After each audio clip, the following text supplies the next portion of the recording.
Para mim, a arte é uma busca. Você concorda? Sim, a arte é uma busca e a marca constante dessa busca é a insatisfação.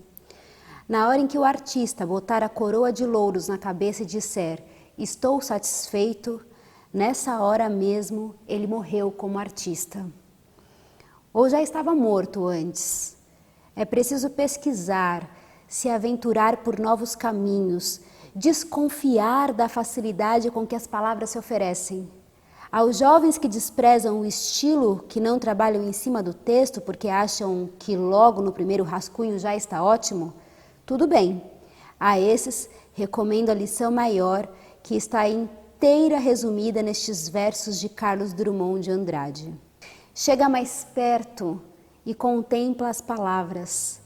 Cada uma tem 1000 faces secretas sob a face neutra e te pergunta sem interesse pela resposta, pobre ou terrível que lhe deres. Trouxeste a chave?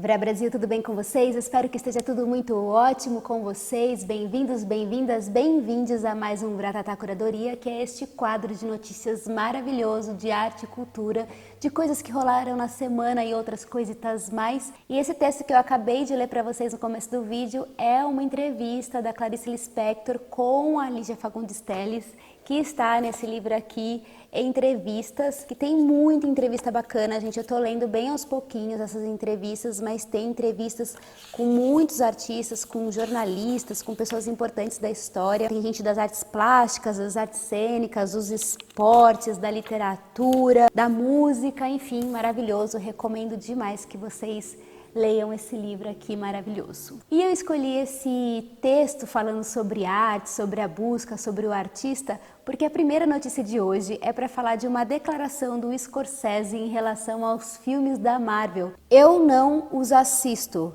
Eu tentei, sabe? Mas isso não é cinema. Sinceramente, o mais perto que eu consigo pensar sobre eles, por mais que sejam bem feitos, com os atores fazendo o melhor que podem sob essas circunstâncias, é parque temático.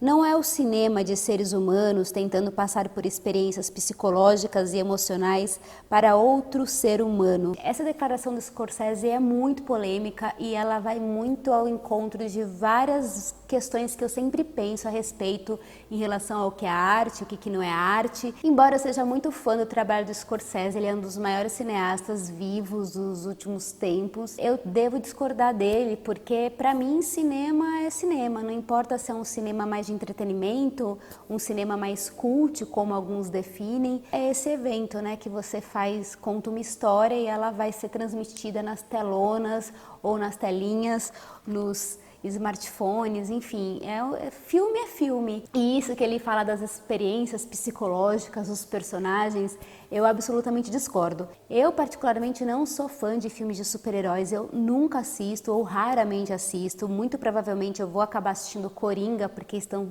todos falando muito bem da interpretação do ator.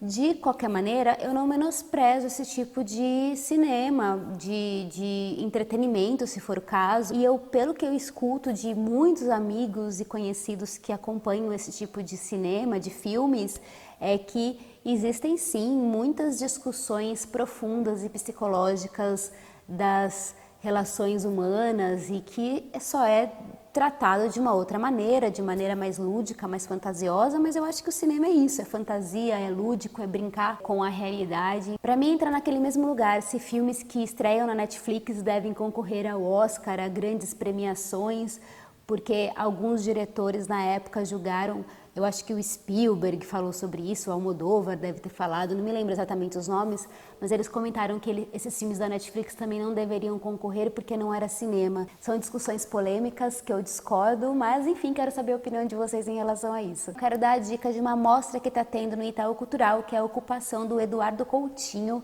Para quem não sabe, Eduardo Coutinho, Ele foi um grande documentarista do Brasil, ele morreu há alguns anos, eu gosto muito do trabalho dele. Essa ocupação vai acontecer até o dia 24 de novembro, e estão acontecendo várias coisas, exposição, exibição de filmes, também vão ter algumas oficinas, então vale muito a pena. Eu vou deixar aqui na descrição do vídeo o link para vocês acessarem o site do Itaú Cultural e conferirem toda a programação. Está acontecendo nesse final de semana a virada do livro na Biblioteca Mário de Andrade. Vão ter muitas atrações também de teatro, dança, oficinas, vão ter mesas de debate com escritores, é uma virada do livro, uma mostra dedicada à literatura. Todas as atividades são totalmente gratuitas, são mais de 150 atividades gratuitas. Eu vou deixar também aqui na descrição o link para vocês acessarem a programação inteirinha dessa virada do livro maravilhosa que está acontecendo. Essa semana saiu a lista de alguns dos semifinalistas do Prêmio Jabuti de 2019 e um dos livros que está concorrendo na categoria de inovação é um livro do Lula que chama-se A Verdade Vencerá, que foi editado pela Boitempo e pela El Viejo Topo, que é uma editora estrangeira. Eu li esse livro ano passado, eu até fiz um vídeo indicando esse livro com mais algumas outras coisas de referência, muito bacana, vou deixar aqui na descrição para vocês. E também foram anunciados outros livros de outras categorias do Prêmio Jabuti, que acontece todo ano, um prêmio muito importante da literatura brasileira. Um quadro do Banksy com chimpanzés no lugar dos parlamentares foi vendido essa semana por cerca de 12 milhões de dólares. O valor original da obra estava estimado entre 7 e 10 milhões e essa obra pertencia a uma coleção privada e levou cerca mais ou menos de 13 minutos para ser vendida. Gente, não sei se vocês conhecem esse artista, mas ele é um artista que usa esse nome, né, esse pseudônimo, a gente não sabe quem ele é.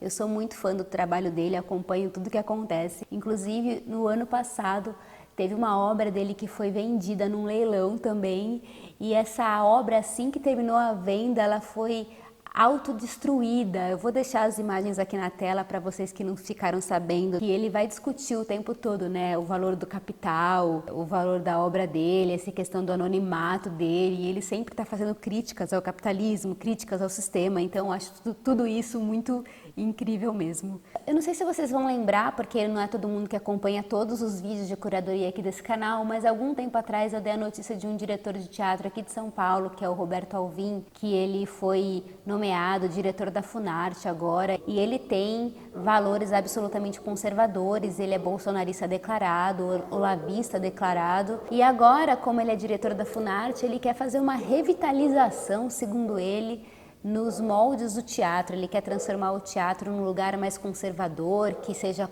totalmente contra o marxismo cultural que ele diz que existe. E ele acabou de entregar um teatro do Rio de Janeiro para uma companhia evangélica. Ele diz que será o primeiro teatro do país dedicado ao público cristão. O teatro fica no centro do Rio de Janeiro e será entregue à companhia Jeová Nice, fundada em 2000. Esse cara, há poucos dias atrás, fez uma declaração super infeliz em relação a Fernanda Montenegro, dizendo que ela era uma mulher sórdida e mentirosa. Enfim, eu tô dando essa notícia aqui porque esse cara, ele não é muito conhecido, sabe? Ele é mais conhecido pelas pessoas de teatro de São Paulo, mas ele sempre tá querendo buscar um pouco de palanque. Então, se vocês virem o nome desse cara por aí, se vocês encontrarem esse cara por aí, ele não merece nem um pouco do seu respeito, porque ele é mau caráter, oportunista, pilantra. O teatro, assim como qualquer tipo de arte, é um lugar de pensamento livre, de contestação, e eu não vejo o menor sentido em trazer a igreja como centro e curador de peças de um teatro. Não tem nada a ver com a igreja, de ser contra a igreja evangélica, não é nesse lugar a discussão, sabe? A discussão é mais na base do que isso significa, sabe?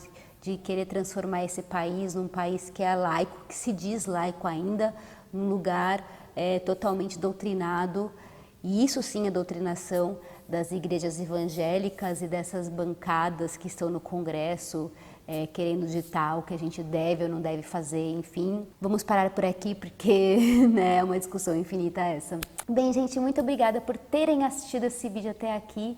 A gente se vê no próximo vídeo. Um ótimo final de semana para vocês. Um beijo imenso, até a próxima e tchau!